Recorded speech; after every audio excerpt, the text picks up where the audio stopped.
Do I get to talk to the snowman? The snowman doesn't speak English, which is why I'm translating. Oh, okay. What does the snowman speak? Snowman? If you don't speak English, is there a snow language that I don't know? What's that? The snowman can read. Oh, the snowman can read. The Bush administration has invested tens of billions of dollars in nuclear, coal, and renewable energy resources. Yet, over the past 6.5 years, we've become more dependent on oil and have been emitting more climate-changing pollution. What do you think of the Bush energy policy, and can you name 2 things that you would do differently? One thing I do differently, I do believe that there is a form of cap and trade that we ought to do. I know that's not something Republicans often talk about, but let me tell you why. Cap and trade worked in relationship to acid rain. It reduced acid rain almost, well, dramatically. And it has to be applied in a way that brings some level of reasonable approach to it. But a good start is the Lieberman-Warner bill that's in the Senate now. There are ways in which we can achieve less dependence on fossil-based fuels and those type of sources that really do create carbon emissions. And we ought to do that. We ought to do it as a matter of responsibility. It's not about whether, you know, so many people want to make this a big political argument. Do you believe in global warming? Do you believe humans are responsible? That's not my fight. Here's my fight. This much I know. I'm a steward of this earth. That means I don't own it. I just get to live here. It's a privilege to live here. For me, it's a spiritual issue. Let me explain this. It's not just politics. Because I believe that God is the creator of the earth, and He owns it. I'm His guest. It's not mine. I have a responsibility to take good care of it.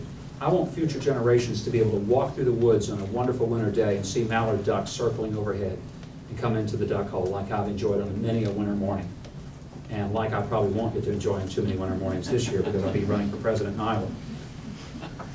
But I want my grandkids one day to be able to do that. I want there to be clean water, clean air, clean, good soil that will produce vegetables that will make us healthy. And I know that I've got a responsibility to be a part of making that happen. I have every right to use the resources of the planet. I don't have a right to abuse them. And so it's a matter of stewardship for me. I think that that's where I ought to be, philosophically and practically. I can't fix it all. My wife and I took some simple steps, like getting a flex fuel vehicle, replacing all the bulbs in our house with the fluorescents, all that can be replaced with those, riding my bike to the store to run errands, even though my children laugh at me. That's why they all moved away. But, you know, we can do little things. We replaced our heating and air conditioning system with one that had the highest SEER rating on the market. It cost me a lot more money to put it in, but it's saving me 65% of my electric bill. We don't dry all of our clothes in the clothes dryer because some of them actually are better, you know, air dried, and you know, better on the clothes, better on the environment. Look, that's not going to change the world all by myself, but I believe leaders can't ask others to do what they're unwilling to do. It's got to start with us. And if I believe that this earth does belong to the Lord, then I have a responsibility to act like that and not to trample over it and say, well, I'll let somebody else worry about it. It does start with me. And so I think those are some simple things that we can do and ought to be doing.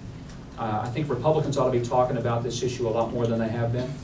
And we ought not to be fighting over the things we don't agree on. We ought to be fighting over the things that I think everybody agrees. Do we have a responsibility to leave the earth in a better shape for the next generation than we found it? That's the old Boy Scout campsite rule. Surely we can agree on that. Anyway, thank you. Snowman, thank you. I got to tell you, first time I've been to an event and had a snowman here. We don't have any snowmen in Arkansas. We don't have much snow down there. You would melt in a hurry in Arkansas. So if you ask me a real tough question, I'm taking you there and you're going to melt right back.